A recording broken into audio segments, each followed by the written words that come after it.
Hello everyone, welcome to my channel. My name is Rashi Goel, and in this video we are going to find the square root of 111,222 minus 333. So let's start with the today's video.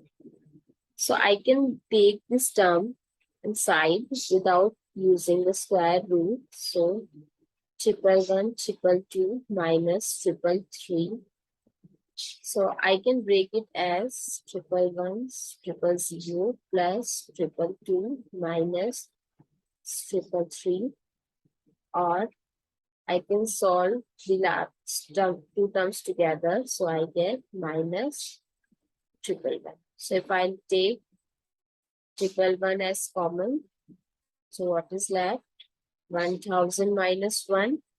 So 111 times 999, or 999, I can write it as 111 times 9. So 111 times 111, I can write it as 111 square and 9 as 3 square. So in place of this, I can replace this. So under root 111 square